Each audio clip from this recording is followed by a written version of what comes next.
Afternoon, everyone. I want to welcome you to our customer service training class. I have a few housekeeping details that I'd like to share with you. If you have to go to the bathroom, please go ahead, get up and go to the bathroom. As you exit the door and turn left, the ladies' room is right there out your left visual side, and you'll see a big sign on the door that says ladies. If you need a drink of water, we have a little water fountain right next to the ladies' room. In our break room here next door, we have vending machines. Some of them take credit cards, and we have both food, beverages, hot and cold, for you to enjoy. Let me know. We will have a little break during our training, so I'll give you a chance to get up and move around. I would appreciate your participation today. I always love to hear from our associates because I can learn from you when you tell me things you know, things you feel, things you understand. Our training today is The Exchange is You and All You Do. It was named as such because our most important asset is our associates. Our exchange is who you are as the associates that we have in our facilities every day. So the exchange is you, or our customer service is our associates, all that you do. At the end of this presentation, we're going to describe our customers' core values. How many of you are military spouses? We have one. Do you have an association with the military? My parents. Your parents? That's like me. My dad's a retired first sergeant, and so I have a very close association to the military. So the experience of customer service to me is very important when I talk about it in relationship to the experience I've had as a soldier's daughter and that you have had as a soldier's wife. We're going to describe our customers' core values, their desires, and I'm going to talk about the 4 foundations of customer service. Our customers, present and former members of the military and their families, they value service. That is, others before self. It's about what I can do for you today before I think about what I'm going to do for myself. It's kind of like being a parent. When my son's 28, and when I wake up in the morning, still literally my first thought is my child. What about my child today? And so that's what it is about service. It's what am I going to do for my country, for my people, for my fellow soldiers, and for their families and our friends. It's about service to others before service to self. Our customers believe in honor. I will do as I do. I will say and practice what I say, and I will serve honorably. I will not lie, cheat, or steal. I will not hurt. I will take pride in the work I do. They have honor. They value freedom. And sometimes this is a trait that I have noticed worldwide that is almost uniquely American. From the day we're born, all through our growing and training, from very, very small, we're taught that freedom is everything and that we must fight for freedom. My mother was born in Belgium. She was raised in Belgium. And in 1944, at the end of the Second World War, she was 10 years old. The SS occupied her hometown between the ages of 6 and 10. They had no freedom. Everything was taken from them. The sugar to make candy, the wheat to make bread, the Jewish neighbors, homes, merchandise, livestock, money. Things were stolen from them regularly. As long as I can remember, and my sister will vouch for this, my mother has told us Americans have no idea what it's like to lose their freedom. They do not know what it's like to live in an occupied country. If you did, you would fight even harder than you do now. Our customers believe in sacrifice. How many countries do you know have sent as many men and women as we have to their deaths in other countries for someone else's freedom? A wonderful story I heard one day. There's a gentleman who was among a contingency of Marines who liberated a Japanese prisoner of war camp of Filipinos, Americans, Brits during the Second World War. And he was a young lieutenant at the time, part of the Marine unit. And a woman came up to him and she said, "I want to thank you." And he said, "No, ma'am." He said, "It was my honor." She said, "You saved my father's life. And because my father is alive, I am." And I went, and I'm kind kind of going back a little behind the poster, and oh my gosh. We don't realize the sacrifice our people have done until we meet someone like that. When I look at my father, who spent 2 tours in Vietnam, somehow comes to mind an old Viking saying. Before Vikings passed, they have a little saying where they say, I hear my father calling me. I hear my mother calling me. I hear my brothers and sisters calling me. I hear my ancestors calling me all the way back to the beginning of time. When I see a retiree out here, I see my father, and behind him, I see the men and women who came before him. The Americans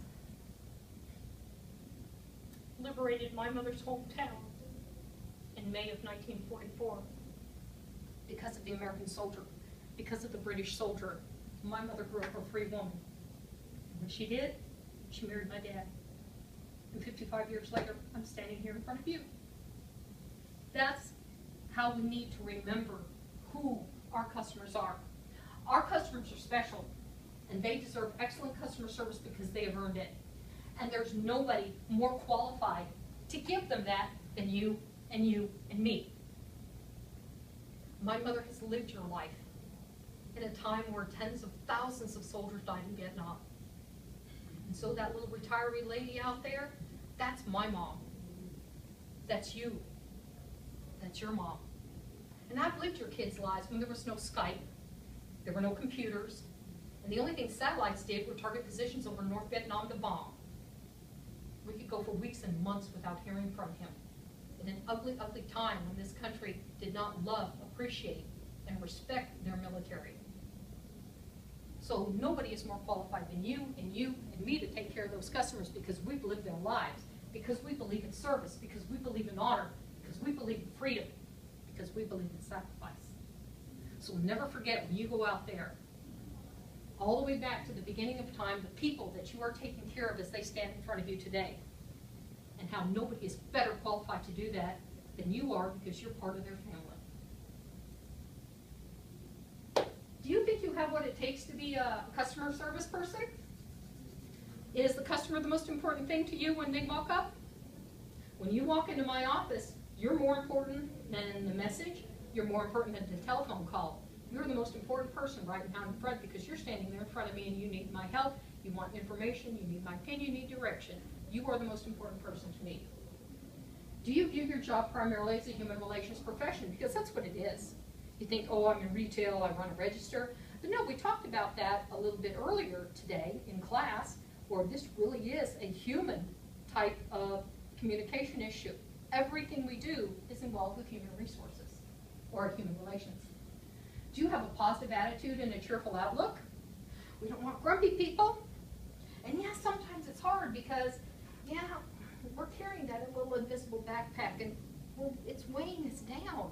But you know, when you come in, this is you. This is the professional.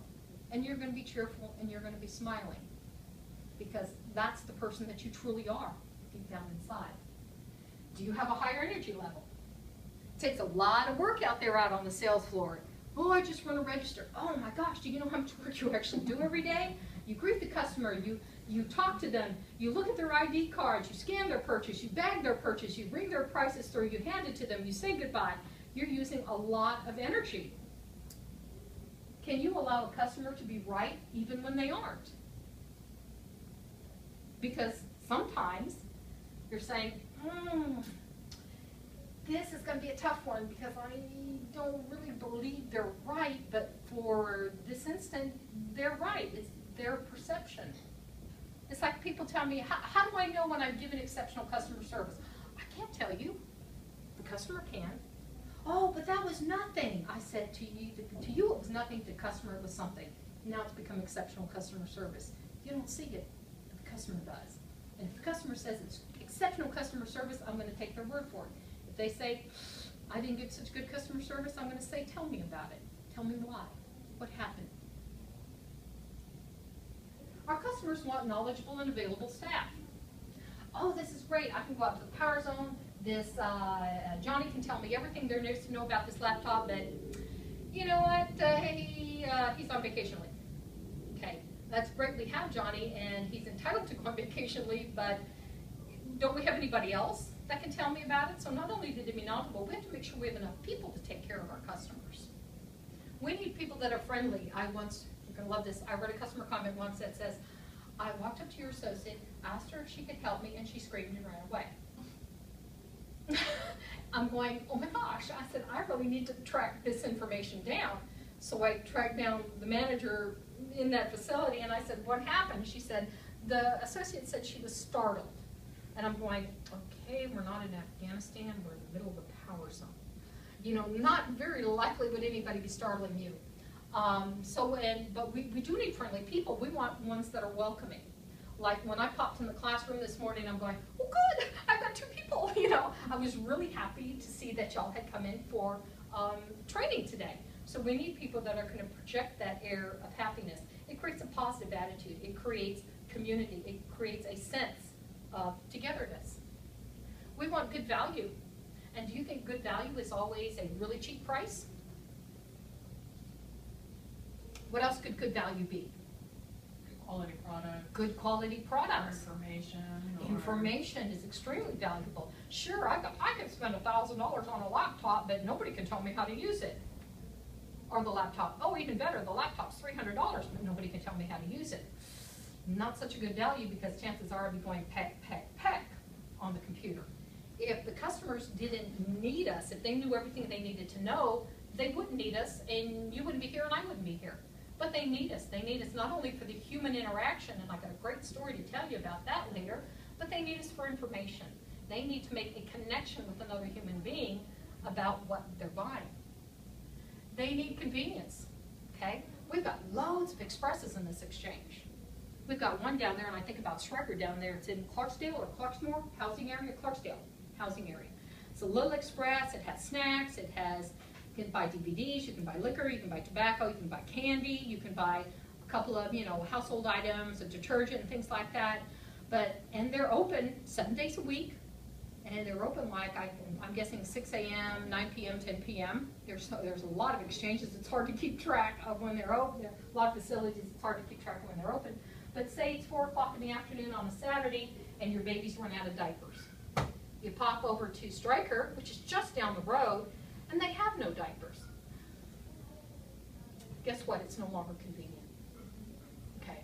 Convenience is not only having location, but it's having the merchandise. It's having the associates to ring you up. It's having registers that are working. It's having people that are there on time to help other people get their jobs done. It's having someone to unload the truck. So convenience is about, for the customer, maybe just about a package of diapers, but for us it means the coordination of teamwork, of everybody working together to come to that point where those diapers are there for the customer. Our customers also want a fast finish. So when they come up to your register, they've been walking around your express for 10 hours, right? But then they'll come up, they gotta get out now because they've got places to go and things to do. And she's saying, no problem, scan, scan, beep, beep. And you realize the item doesn't scan for them. She's working her best to get those customers out, and that item isn't scanning. So when it comes to a fast finish, we're not just going to talk about the register operator. We're going to talk about the receiver that makes sure the receiver's getting that merchandise in and gets it registered in the system. About making sure the person orders it so that the receiver can receive it, so that the register operator can sell it, so that the customer can buy it. So a fast finish, yeah, it's going to be looking at you.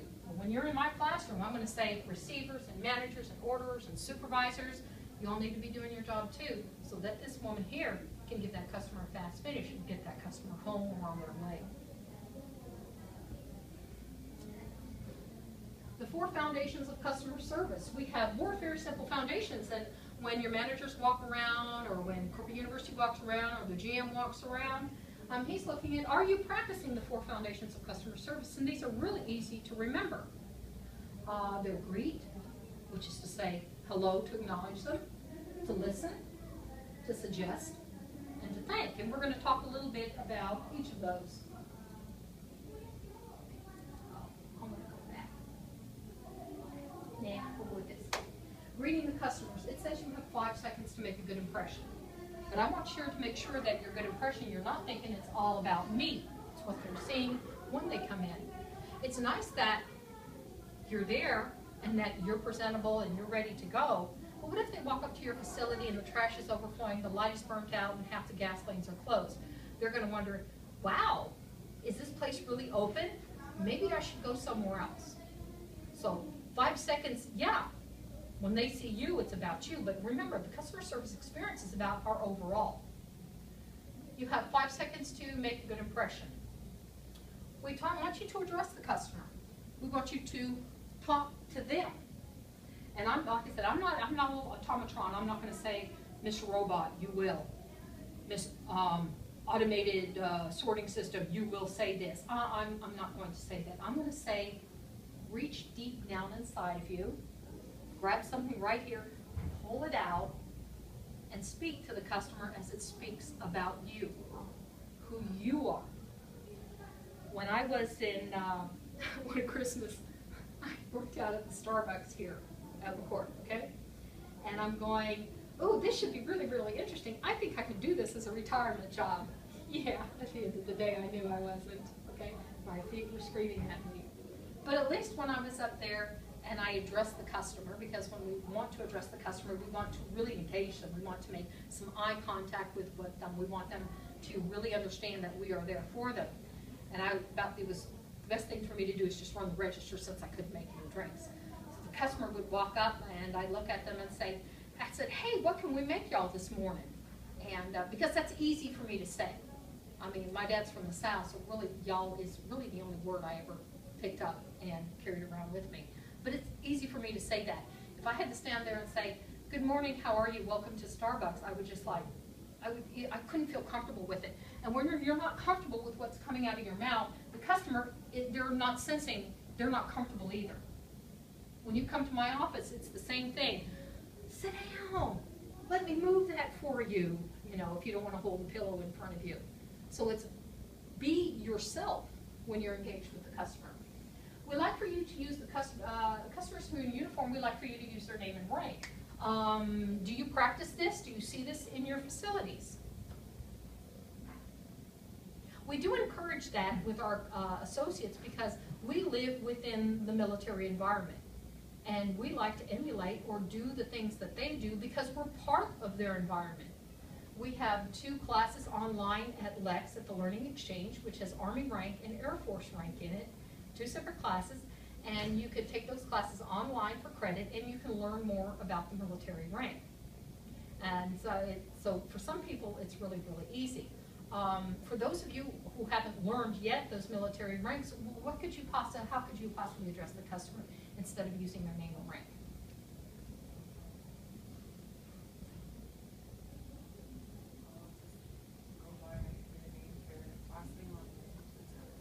True.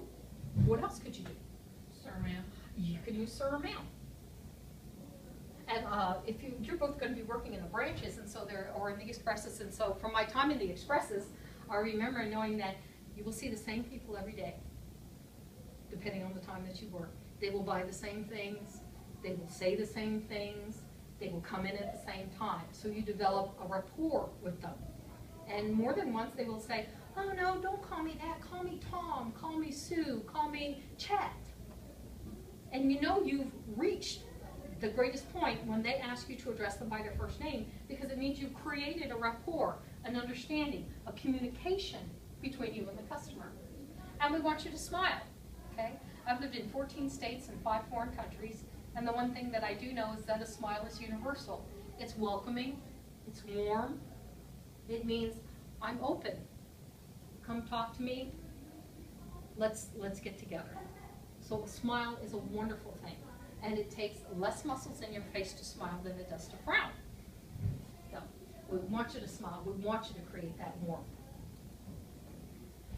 We want you to listen to what the customer needs, okay? And we want you to listen to your fellow associates. We want managers and supervisors to listen to their associates. We want you to do that by maintaining eye contact. I'm not saying we're going to do this, there you down, okay? But we're going to do that, I'm listening. Or when people come to my office and I'll have a little chair and I'll sit down and they'll want to talk and I'll put my hands in my lap and I'll lean over a little bit and I'll look at them like this because I'm listening. I want to hear what you have to say. We want you to focus on that customer in front of you, okay? Not about the phone, not about stocking the merchandise, not about cleaning the shelf. It's about looking and focusing on the customer as a person. When they need to tell you something, we don't want you to interrupt because they have that stream of thought, that stream of consciousness, those words, they're coming out, and so they want to get it all out. And when you don't interrupt, you're more likely to hear, to really understand what the customer wants. And at that time you can say, I understand that, and you can repeat back to them so they genuinely believe this person is listening to me and he or she understands what I'm trying to say. We want you to respond positively to your customers' comments. It could be bad. They could have a negative comment. They could have a complaint. But we want you, remember, you're the professional. We hired you for these jobs because we believe we saw something in you that said this person can take care of our customer. So you're the professional, and it's going to be, I'm going to respond, even if it's bad, I'm going to respond positively to the customer. I'm going to say affirming words. I'm going to use positive phrases. Because I remember when I was in class, Becky said if I said a negative phrase, that zip, the shields would go up. And I don't want the shields to go up, so I'm going to be positive, and I'm going to be patient, and I'm going to listen to what the customer wants. And when after they tell me, I'm going to repeat it back, so they'll know I've really heard them. Okay. How far did I go? Ah! Oh, go back. This is a totally cute little Dilbert cartoon, and we kind of put it in there to break up the thing when we're talking about greeting the customer and smiling. She goes, thank you, have a nice day. And Dilbert goes, she's flirting with me because she smiled. And he said, would you like to go out Saturday? And she said, I wasn't flirting. This is my phony customer service smile. And she goes, employees are required to smile. I'd like to say, yeah, we're requiring you to smile. It is part of that persona that we want to show our customers who we are and what we're about. But we don't want it to be phony. People are smart, okay? They know if you're not really in a good mood. They'll know if you're angry. They'll know if you're giving them a phony smile. You know that with your fellow associates. You know that when you've been a customer. So I know you're not going to be Mary. You can't be Mary Poppins all the time because it's hard to be on all the time. But take grace in your profession and as a professional that you will smile for the customer. Good impressions do matter. Appearance is the first thing that a customer notices. I was in training. I was assigned at the Lewis Main store, and I was a SAM out there. And there was a young lady who had come as part of the management program who had come in for training. And she came into work one day. She was wearing sneakers and leg warmers, and I can't imagine how in the late 90s one was still wearing leg warmers. And she had a little skirt on, and she had a little blouse on, and she had a bow in her hair. And so somebody said, I want to speak to the manager. And of course, I'm back there, you know, in my area taking care of this thing. And I thought to myself, oh, I'd better go up there. And she said, oh, I can help you. And so she walks up to him, and he said, who are you? And she said, I'm the manager on duty. He says, no, you're not. You're a teenager. And I'm going, wow, for me that was a lesson, that he was treating her as she presented an appearance. I've heard many times over the years that people will treat you as you are dressed. If you are dressed like a custodian, they will treat you like a custodian. If you are dressed as a store associate, they will treat you as a store associate. If you're dressed as a manager should be dressed, you will be dressed as a manager. And that's something I never forgot when I stood there and I heard that. And then that's when I said, oh, I can help you if you have a concern, not diminishing her or anything like that. And I'm much older, okay, just to let you know, I was much older than she was, probably old enough to be her mom. But he was able to relate to me because he saw me dressed as a management associate rather than someone who dressed like she was going out to the local bar. We want you to wear clean and appropriate clothing, and for everyone we have who's in retail or in food, you have uniforms. You have the blue microfiber top. It's very washer friendly. Really, you can wash it and hang it up to dry, and it'll dry in just in a matter of a few hours. You're allowed to wear a long sleeve black or white shirt underneath in case you are cold. It is recommended that black or tan colored pants be worn with it, as it really is color appropriate. They do recommend brown or black shoes, and that is a recommendation. We always recommend something that is very safe to wear on your feet. And what this new uniform has, it has presented an appearance in which they can see that we are all store associates. We are all here to help you, and we can identify you by what you're wearing. So your uniform represents who we are as the exchange, and it represents the professionalism of the exchange. I want you to make sure that you're well groomed, okay? That means I'm not telling you that you can't paint your hair pink. Just we want your pink hair to look really, really great. That's cool with us, okay? If you want to wear a flower in your hair, we have lots of associates who wear flowers in their hair. That's wonderful. There's no rule against wearing a flower in your hair, and the flower in your hair is bright. It can make you feel better. It can make your customer feel better. I wish I had enough hair to wear a flower in it. I just don't. Lovely crazy nail polish. And they wear crazy nail polish, but we're individuals. We're a unit. We are a large family in APHIS. We have our military people that work for us. We have our military associates that work for us. So we're one big, very different, very diverse family. And it's that diverse family that is the strongest characteristic of this organization. We are everything that our customers are. And that means nobody takes care of you like your family. We are your family. We can take care of you in all the many different ways that we are part of the family. Let's see. Okay. Cool. Will this show a picture without me asking?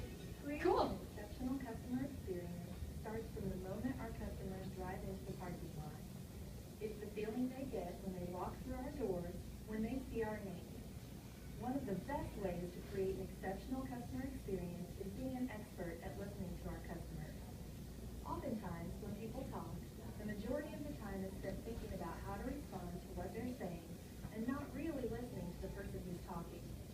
In order to show our customers we are experts at customer service, listen to what your customers are saying. You can do that by nodding your head, using affirming sounds or statements like or I see, and maintaining eye contact. We can learn a lot from our customers, and we can better serve them by really listening to what they need. There's a quote that says, most of the successful people I've known are the ones who do more listening than talking. I bet we can all be successful just by listening. Thanks for being part of the exchange and for supporting America's military and their families.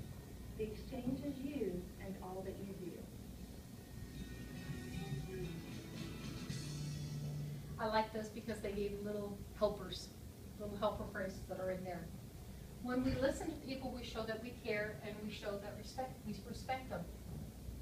I can't tell you how many times you read in an article somewhere out there that says, if only my parents had listened to me. If only my teacher had listened to me. If only someone had listened to me. If they showed me they cared. But they didn't. And I'm angry and I've done something bad or I've said something wrong. Like I said, people do a lot of hearing, but sometimes they don't do a lot of listening. And that's more important than hearing is actually listening to what people say. Hugo Powell, a retired CEO, says listening is a sign of respect. When people don't feel listened to, they don't feel respected. And when they don't feel respected, they feel anger and resentment. It's not difficult to communicate with other people. It's making the effort to communicate with other people, making the effort to listen to other people, making the effort to let everyone know you are a human being. I acknowledge you're a human being. I care, and I will listen. Okay. Effective listening is maintaining eye contact. Okay? We're going to focus completely on the customer. We're not going to interrupt. And once again, we're going to respond positively to customer comments. We want you to ask questions. Use open-ended questions. If I asked you the question, can I help you today? would your answer be? Probably no. There you go. Closed-ended question. And questions you can answer is yes or no. I could, even if I ask something like, are you looking for something special today? What could you say? Once again, a closed-ended question. An open-ended question was, I see you're looking at those Vera Bradley purses. I'm a big Vera Bradley fan. Which pattern do you like best? That opens up to a conversation. Oh, my favorite pattern is pink paisley. And I said, oh, that's my friend's favorite pattern. And you could actually start a natural conversation that feels very comfortable because you're a Vera Bradley fan. This person's looking at some Vera Bradley purses. And so all of a sudden you do have a connection. So we're going to ask open-ended questions so we can get information from the customer. Summarize your customer's needs. You could say something, this is really cute and paisley pink, and do you know we have some Vera Bradley that's actually on clearance? Let me take you over there and we can look at some. What kind of purse were you looking for? Well, I was looking for a backpack, and her favorite color is green. And, you know, something that she can carry a laptop in. You want a Vera Bradley in a green color, a backpack in which you can carry a laptop. We actually do have some of those out on the clearance table right now. Let's go over there and take a look. And you can walk over there with them and show them. As a matter of fact, one of them actually is green. It's called pistachio. And we have pistachio here that is actually on clearance. And this one will fit, you know, up to a 17-inch laptop. You know, you can even take it over to the power zone and measure it. So you're showing and telling. Pistachio is on sale. Let's take it to the power zone to see if one of their 17-inch laptops will fit in there. But you also need to know when to stay and when to go, okay? You can't stand there and keep talking to the customer, especially after they've said, you know what, I really do like this paisley and it fits in. Thank you so much for your help. Oh, it was my pleasure to serve you. You have a nice day and we'll see you, hopefully I'll see you again. Close the conversation. No need to keep talking about laptops, no need to keep talking about Vera Bradley. You've made your mission. You found the customer something. It was on sale, it's in green, and it'll hold a 17-inch laptop. Win all around. Make appropriate suggestions. Like I remember earlier, ask questions. Well, what was their favorite color? Show that you listen. That's right, you needed something in green with a backpack that will hold a laptop. And it's about serving rather than selling. I'll tell you that story right at the end. It's about serving rather than selling. Okay? We want you to thank the customer. Thanking is a positive emotion. Once again, 8 little letters. You can say it really, really quick. But then once again, you're saying, oh man, if I had to say thank you every single time, and I know how that is, sometimes it's easy for people to say thank you. I'm good with it. Thank you. I have no problem with it.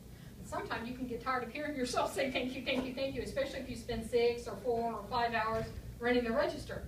And when I was at that Starbucks that Christmas, I remember at the end of the transaction, I would count them back their change. I said, it was good seeing y'all. Y'all come back now. And that was my way of saying thank you. Because once again, when you're looking at connecting, pull from here, pull it deep down inside and say, what says thank you when I'm saying it?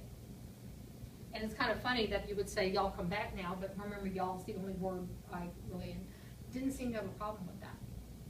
And there actually was a time where, as learning facilitators, we were out looking to see, were people reading? Were they listening? Were they suggesting? Were they thinking? And we were actually scoring it quantitatively. What percentage did this? What percentage did this? What percentage did this? And we found the lowest categories, we weren't hearing thank you. And I'm going, that just doesn't make sense. I stand up in class, we talk about it, we tell each other thank you, and so then we started listening really, really hard. We started listening instead of hearing. And that's when we heard people say, it was so good to see you again. Thanks for coming by. Sounds like a way to say thank you to me. Oh, I'm so glad you're back from deployment. Thank God that you've come back safe to us. Or, hey, we're debuting a new flavor sandwich at Charlie's. Come by tomorrow and I'll make sure that you get a piece.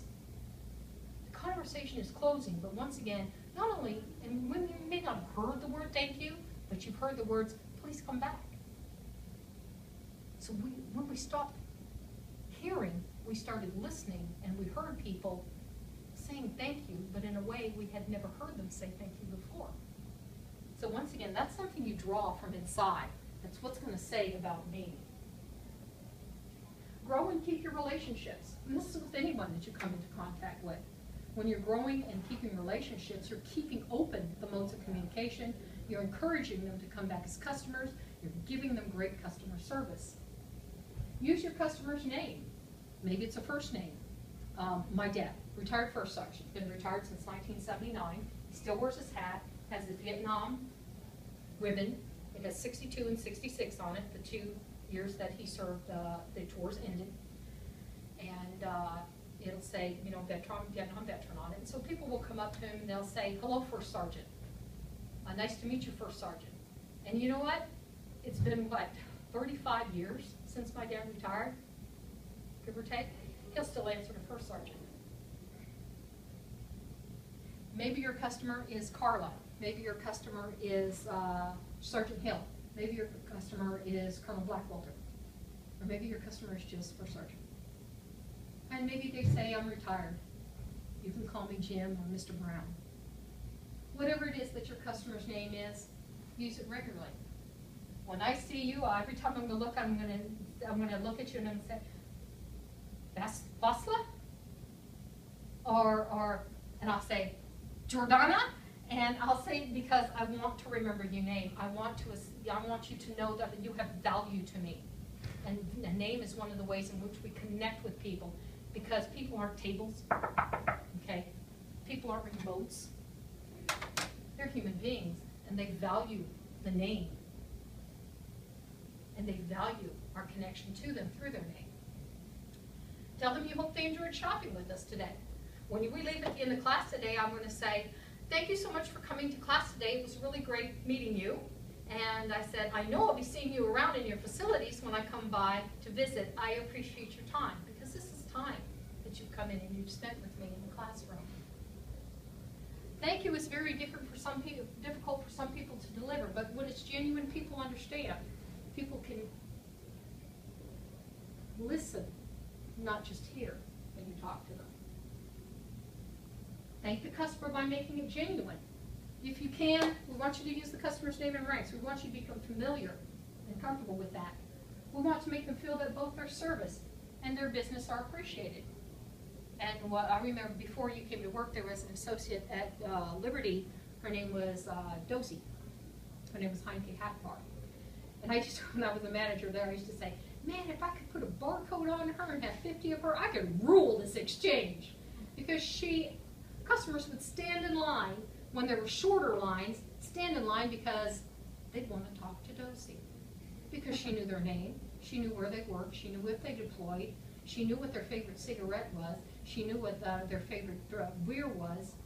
And when we'd have those buy one, get one frees and tobacco or something like that, she'd always put a carton aside, and I said, what you doing, Dosey? She said, my regulars are going to be in. I'm going to want to make sure that they get a good deal.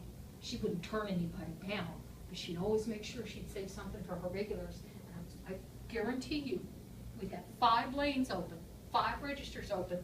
There'd be 2 or 3 people in each line, and hers would go back to the freezer. Why? Because she made a commitment to serve rather than sell. Like I said, man, 50 per, I could rule this exchange. I want to tell you a little story, and it started a long time ago when I first became an LF, okay? I first became an LF, it's been it'll be 9 years on the 4th of July. When I was a young LF, I used to go to Fairchild every month. And the first time I went there was the